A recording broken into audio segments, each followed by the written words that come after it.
So I'll read this out and then we can take a look at an example and then some of the functions and then we'll end it off.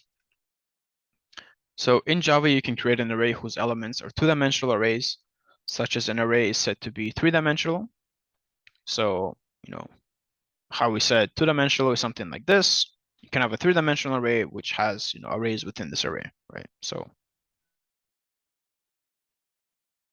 and these of course can be different sizes as well, right?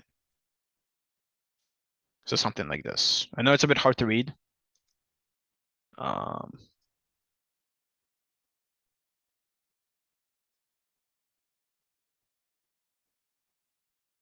Right, so you have an array of arrays, and within those arrays, you have arrays. It gets very complex, and to access, this point, you'll have to nest your for loop like 3 times. You have to do like another for loop in here.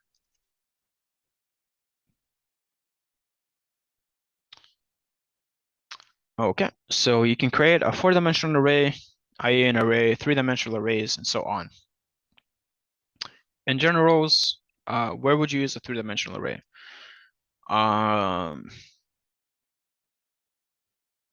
actually not sure. I've never really used 3-dimensional arrays. Like 2-dimensional was the most that I used.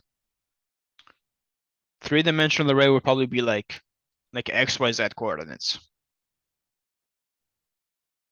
That's where I'll probably use 3-dimensional arrays.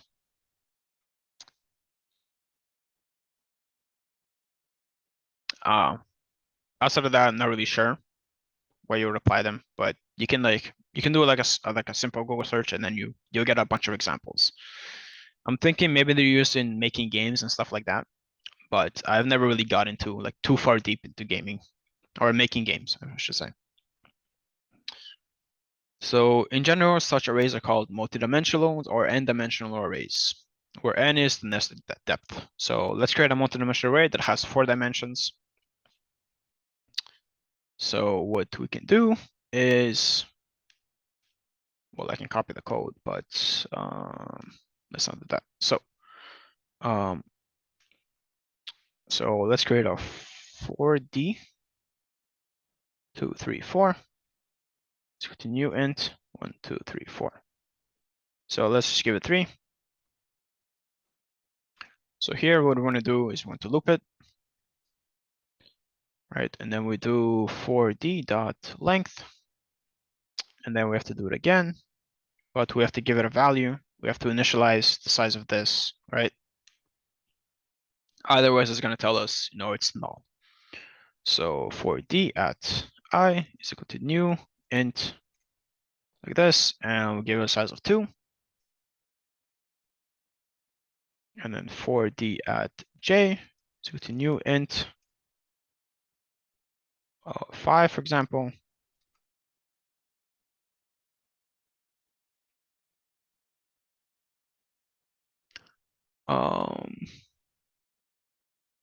Is that right? Let's take a look for D at J dot length.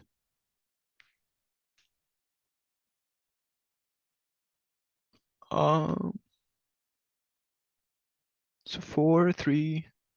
Oh, right. Because I have to set, the array here, right? So before I was doing something like this, where this will basically set, it at this point, which is something I don't want. So I have to actually access that position in there, and then I can give it the value. And for I at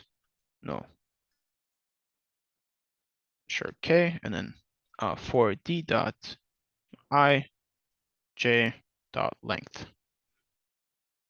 And then the last one that I have to do is for d at I j k is equal to new int of 2. And then actually start filling it up. So for example, I'll just increment, I'll do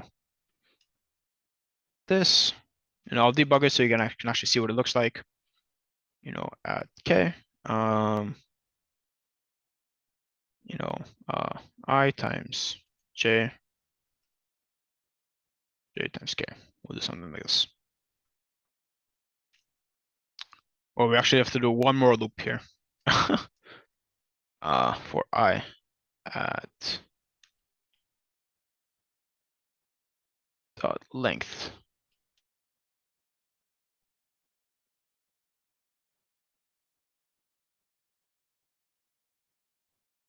So I'll loop it here, and then I'll run the debugger here.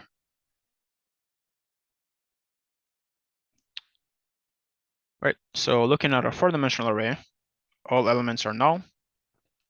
So when we go in, you can see that now we have the kind of like an array with, it's kind of like it starts building.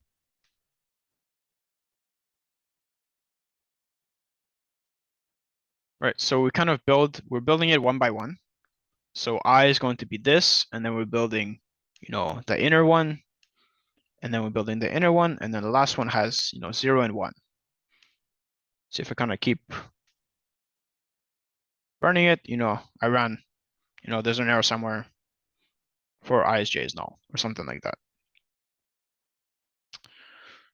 I'm not gonna go and debug it, but this is kind of like how, maybe I created like too much of a complex example for me to follow, but when you have multidimensional arrays like this, you're gonna have to, loop inside of them.